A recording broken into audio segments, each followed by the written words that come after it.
Kamusta po kayo?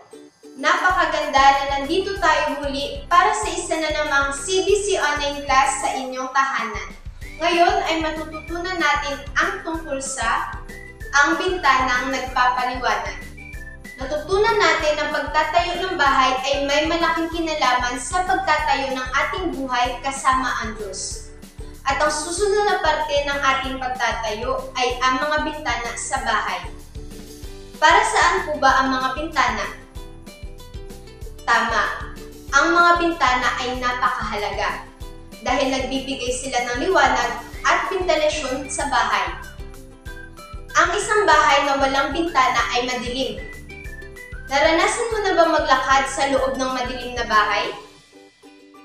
Madali tayong madapa sa isang bagay o matamaan ng ilang kagamitan at masaktan tayo. Sa bahay na ating itinatayo na siyang ating buhay kasama ang Diyos, ang mga bintana ay ang ating mga mata. Maaaring maging maliwanag na bahay o isang madilim na bahay. Para mas maunawaan, tignan natin kung anong itinuturo sa atin ng salita ng Diyos tungkol dito. Ang mata ang ilawan ng katawan. Kung tapat ang iyong mata, ang buong katawan mo ay mapupuno ng liwanag. Ngunit kung masama ang iyong mata, ang iyong buong katawan ay magiging kadiliman. Tinuruan tayo ng salita ng Diyos ng ating mga mata ay parang mga bintana sa isang bahay. Pero ano sa palagay mo ang pagkakaroon ng magandang pagtingin? May magandang pagtingin tayo kapag nakikita natin ang nakikita ng Diyos. Naisip mo na ba kung paano ka tinitignan ng Diyos? Nang ibinigay ng Diyos ang kanyang bugtong na anak dahil sa pagmamahal sa atin, pinatunayan niya sa atin na tinitignan niya tayo ng may matinding pagmamahal. Ang bata na may magandang pagtingin, tinitignan niya ang lahat ng bagay tulad ng pagtingin ng Diyos. Nasisiyan siyang tumulong sa kanyang kapwa at sa bahay kapag humihingi ng tulong ang mama niya. Tinitignan niya na dapat niyang tulungan ang mama niya dahil buong araw siyang nagtrabaho para maibigay lamang ang pangangailangan niya. Nangyari na ba sa inyo na may nangako na isasama ka daw sa paglalakad? Bigla kang na-excite at naganda sa sandaling iyon. Pero sa huling minuto, biglang sinabi na hindi na daw matutuloy at hindi ka nasasama. Ang isang bata na may magandang pagtingin ay makakaunawa at ang nasa isip niya ay marahil hindi iyon natuloy dahil iniligtas siya ng Diyos sa isang aksidente na pwedeng mangyari sa gitna ng daan. Naintindihan niya na sa sandaling iyon ay hindi kalooban ng Diyos ang sumama sa paglalakad na iyon. At higit sa lahat, ang batang may magandang pagtingin, ang gusto lang niya ay kung ano ang makakabuti sa kanya. Kung nakikita niya ang lahat na may cellphone para ilaan lang ang madaming oras dito, naglalaro ng mga games at nanonood ng mga videos na walang itinuturong maganda sa kanya at hindi nakakapagpasaya sa Diyos. Kung ganito lang din naman ay hindi niya na ipinipilit pa na magkaroon ng cellphone para hindi niya gawin ang parehong ginagawa nila.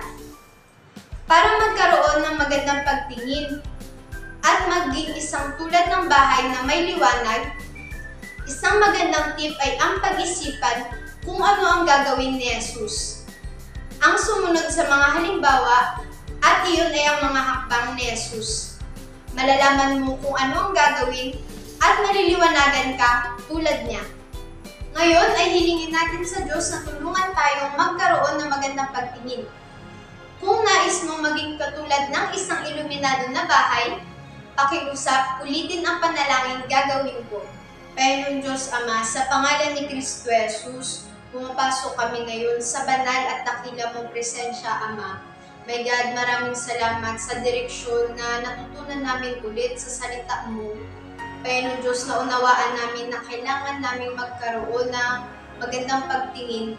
Kaya hinihiling namin sa iyo ngayon na bigyan mo kami ng magandang pagtingin katulad ng sa iyo. Sinabi sa salita mo, Panginoon Diyos, ng aming mga mata ang nagsisilbing ilaw ng aming katawan. Kaya, Panginoon Diyos, bigyan mo kami ng pangunawa sa salita mo at bigyan mo kami ng lakas para gawin kung ano ang nais mo para sa bawat isa sa amin, Panginoon Diyos. May God, Huwag mong hayaan na magkaroon kami ng masamang pagtingin. And Panginoon Diyos, isinusuko namin ang lahat sa iyong kamay, sa pangalan ng Ama, ng Anak at ng Espiritu Santo. Amen. Tignan niyo mga bata, tuturuan ko kayo ng isang magandang laro. Ang pangalan ng laro ay tumingin sa kung paano tumitingin ang Diyos. Kailangan mong pumili ng 2 tao at bigyan sila ng isang sheet ng papel at isang lapis. Ipaliwanag na kailangan nilang gumawa ng napakagandang drawing at pagkatapos ay pipiliin nila ang pinakamaganda. Ipaliwanag mo sa una na ang pag-drawing ay gagawin nila na nakapikit ang mga mata. Pagkatapos nilang tapusin ng isa, mag-drawing sila na nakabukas ang kanilang mga mata. Sigurado ako na kung sino ang nakadilat ang mga mata, ang drawing nila ay mas maganda. Ngayon, ituro mo sa kanila na tulad sa larong ito, ang batang nag-drawing na nakapikit ang mga mata ay kumakatawan sa isang tao na may masamang pagtingin.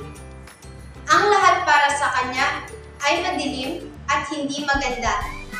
Ngunit sa batang may magandang pagtingin ay magaan dahil nakikita niya ang lahat ayon sa kung paano ito tinitignan ng Diyos.